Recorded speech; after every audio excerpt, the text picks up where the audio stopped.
He's joining us now, Congressman Walter Jones. Great to have you. John, thank you very much, and I've told you that if we could drain the swamp and get those damn alligators out, I'll run again. All right. We're trying to do it one alligator at a time, actually one minnow at a time. It seems to be getting bigger, though. You're right on that. Hey, speaking of that, just, Congressman, hang there with us a second. Corey Lewandowski coming out with a new book, Curtis. Coming out with a new book called Trump, the Enemies from Within.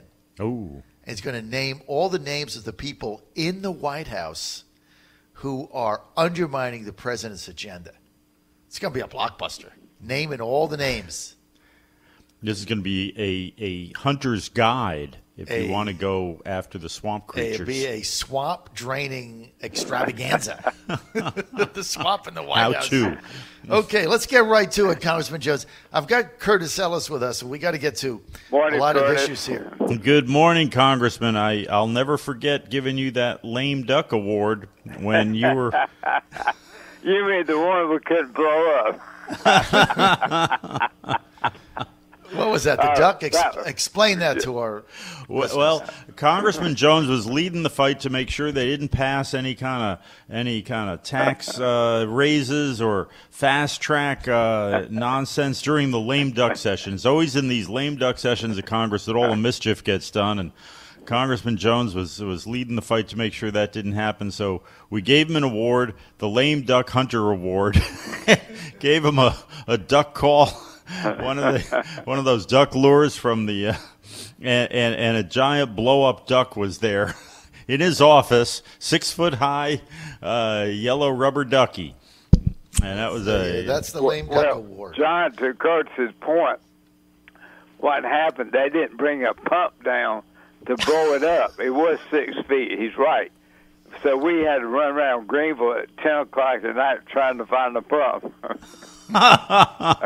Did you find one? Yeah, we found one. Walmart or somewhere out there. So we could get the photo op with Congressman Jones next to the giant rubber ducky.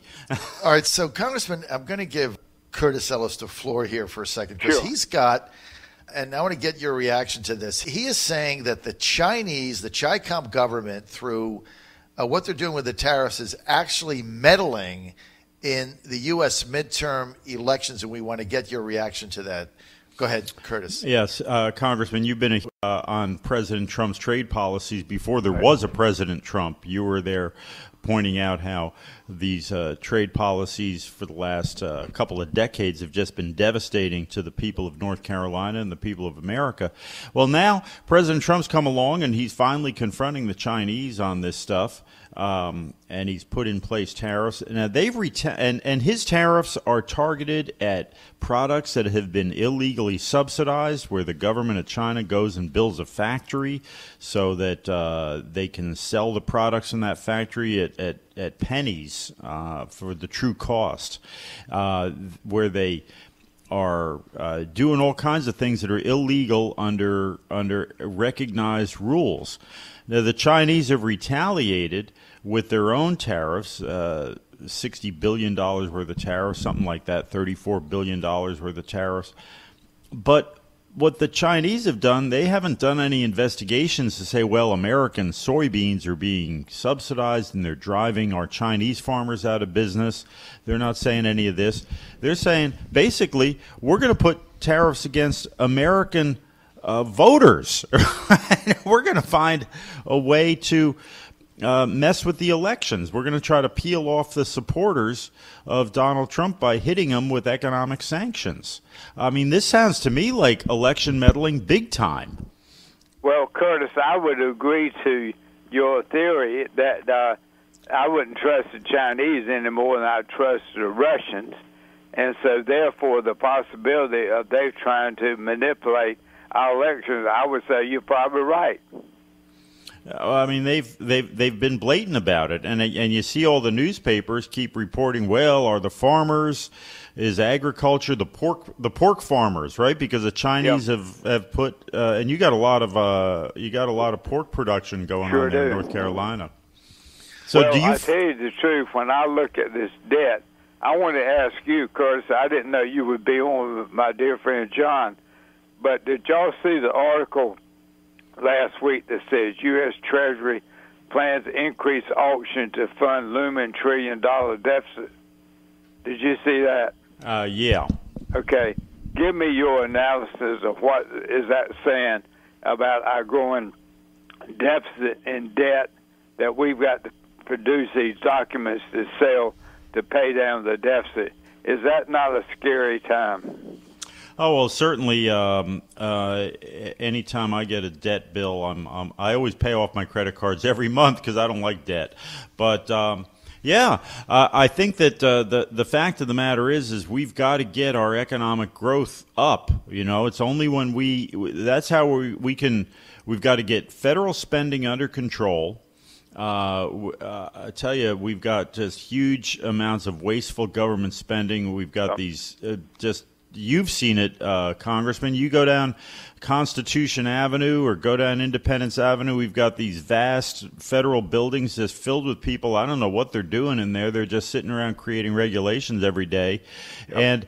And we've got to get federal spending under control, and we've got to grow the economy. We can grow our way out of this debt, and we can control the bloated federal waistline. Why can't we just have a spending cap? I mean, why can't we just say, we're going to freeze spending? I mean, we're spending $4 trillion or something. Why can't we just simply say we're going to have a spending cap, for a 6-year period until we get this under control, Congressman? Well, I think, John and Curtis, something like that would be a great first step. We're not taking steps now. I look at Paul Ryan. Of course, I've been upset with him about not letting us have a debate on Afghanistan. Well, at one time, he was a deficit hawk. Now he's a dove. And you can't have that kind of leadership in Congress, either party or Senate or House, when you don't have people like that in leadership out here talking about the same thing, John, you and Curtis and I are talking about.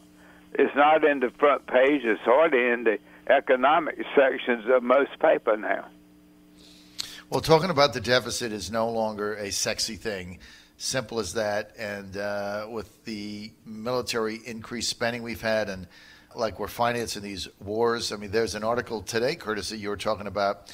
We were talking about before you came on, Congressman Walter Jones, how, we have been in 2 wars now for, 17 in Afghanistan, 12 in Iraq. I mean, you take these combined, we're in a 30-year war with no end in sight. No end in sight. No end in sight. I mean, we're not getting out of either of these. In fact, when General McMaster of the Skies was in there, he talked the president into putting another 5,000 troops in Afghanistan. No AUMF, no plan, no reason why, no exit policy. And one of the things that McMaster said is, well, basically, we're going to be there in perpetuity. Unbelievable. We're going to be there in perpetuity. But here was the question I wanted to ask Congressman Walter Jones. So there was a secret meeting between Trump officials and the Taliban not long ago that was not widely reported. I talked about it on one of the networks I'm on, and I'm in favor of that. I mean, the Trump administration has taken the position that the Taliban is not going away. They have to be negotiated with in order to find some kind of a truce or peaceful situation in Afghanistan. Walter Jones, what was your reaction to that meeting, and did you think it was a good thing or a bad thing? No, I thought it was a good thing. I was very encouraged that the Trump administration would look at that as a possible option because, again, we've been there 17 years. Nothing has changed. The Taliban primarily are Pashtuns, which is the largest tribe in Afghanistan. They drove out Alexander the Great. They drove out the Brits. They drove out the Russians. So if they've got that kind of power, why not sit down at the table and try to find a common thread? Mm-hmm. I'm for it. Well, look, I think, as the president has said, is he or his administration officials will sit down and talk to anybody in order to find some sort of a solution in Afghanistan. You're going to have to get the Taliban at the table. But right now, it's just another perpetuous war that we're in, and no one has even any idea why we're there today, right? I mean, nobody can even articulate, Curtis. First of all, they couldn't explain why they put 5,000 additional troops there, and now they can't say, all I'm looking for is what's the end game, what's the mission, what defines success. Right. And they haven't done that. The administration hasn't done that. The Army hasn't done that. Well, it's not their objective. The political leaders have not defined what does victory in Afghanistan look like. Right. Would you, John and Curtis, the point is, I wrote General Mattis a week ago, and we now, since President Trump has been in office, they put in a plan almost 2 years ago. And in my letter to Mattis, I asked him, your evaluation 2 years later, are we making any progress or not? And I have not gotten a response, but I expect to get one. And I would bet $1 bill that what he's going to say, in my opinion, nothing really changed. Half the Afghans don't want to fight with the Americans. The other half want to be left alone, and they support the Taliban. So I'm like Ron Paul. You know, we can't continue to police the world. Yeah, they got to figure it out. Our country right here in America is falling apart. Right. We need to rebuild America. America first. Yeah, well, they have to. I mean, I think a meeting with the Taliban and trying to get some sort of an agreement worked out is the absolute right thing to do. I mean, they're not going away. And every day you pick up the international news, and every day there's some kind of strife going on in Afghanistan. Some bomber blows himself up, suicide raids, police station blown up. I mean, this is just going to go on in perpetuity. I don't care if we put 5,000 people there or 50,000 troops. You're not going to control it. It's going to keep going on. And if you look at the history of Afghanistan, nobody has ever been able to invade the country, keep the peace. They've been fighting forever. I mean, we just need to get the hell out. Well, Curtis and John, you've heard this as many times as I have. Afghanistan is a graveyard of empires. Right. That's right. That's right. Absolutely. I mean, the notion that we can install Western democracy in any country on earth simply by sending troops over there, overthrowing whatever strongman dictator or weirdo was running the show, is just shows an ignorance of history. I mean, Western democracy, our system of government, is the unique product of our unique history. There is no reason to believe that tribal societies, which don't even understand or believe in the idea of a nation state, their loyalty is still to the clan and to the tribe. Right. So why you think we can then turn them into parliamentary democracies like Sweden or Denmark or the United States doesn't make sense. Makes no sense that we're even paying a stiff price Curtis, for that. I would nominate you for Secretary of State if you keep that position. Well, let's see. I think he'd be good at Secretary of State, wouldn't he, Walter Jones? All right, let's get to politics, and then we'll get to Iran. So the Republicans in Ohio, once again dodging what could have been a PR disaster bullet. Congressman, you've been in this business a very long time, and you pull no punches whatsoever. We're trying to talk you out of retiring. So here's my question. Are the Republicans going to keep the House in 2018 midterms, yes or no? John, yesterday was a victory. A victory is a victory, 1 point or 1,000 points. What I've been saying is that today, in August, I would say it's 50-50, which is better than 51-49. 50-50 that we will hold the House. Now, when you get into October, what I said in August won't matter. So I don't know what the future is. My hope is that we can hold the House, but it's almost a month-to-month situation. All right, you're in the 3rd District in North Carolina. How does that race look? Well, I don't have a Democrat oppose me. Oh, you're in good shape then. When I got through the primary, we knew there was not a Democrat that filed for this seat. Of course, when I retire, there'll be a bunch of them, I can promise you, from both parties. That's why you can't retire. That's why you shouldn't retire. Well, I tell you, Curtis, I am a strong proponent you and John are probably going to roll your eyes, but we got to get the money out of politics, and that will never happen in my lifetime. I don't think so, especially with the way it's going now. It's only getting bigger and bigger and bigger. Yep. Goldman Sachs so let me just end on this. The Koch brothers abandoning a lot of the candidates that are for the President's America First agenda, and they said, they'd even fund Democrats or whatever. They're not supporting the president. What did you make of that?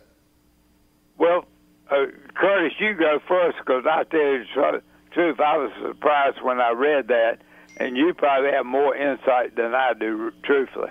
Yeah, Curtis. Well, it's kind of fun. The Democrats have been trying to use the Koch brothers as the boogeyman. Oh my gosh, we got to get rid of the Koch brothers. The Koch brothers are taking over the government. Koch brothers are everything. Who would expect that Donald Trump would be the guy to take on the Koch brothers? I mean, it doesn't surprise me, but these dumb Democrats. It never occurred to them. Now, did the Koch brothers ever back any of your primary opponents there, Mr. Jones? No, actually, they supported me. A very dear friend of mine in Raleigh, North Carolina, very successful businessman, is named Bob Letty. And Bob Letty has been one of my biggest supporters. And he's had a political relationship with the Koch brothers. I'm going to have lunch with Bob in a couple of weeks, and I'm going to ask for the inside story in this one as well. Because you have been a fierce opponent of the free trade policies that the Koch brothers just love. And you've been very outspoken on immigration. And the Koch brothers are very pro-open borders. But I guess what you're telling me is that personal relationships trump ideology sometimes. Well, that's right. And really, when it comes down to it, I've never had any relationship with the brothers at the highest level. Some of his friends, their friends or acquaintances have been supporters. Mm-hmm. Interesting. All right, we're out of time for this segment. I want to thank Congressman Walter Jones for being with us. You can get more information. Go to jones.house.gov.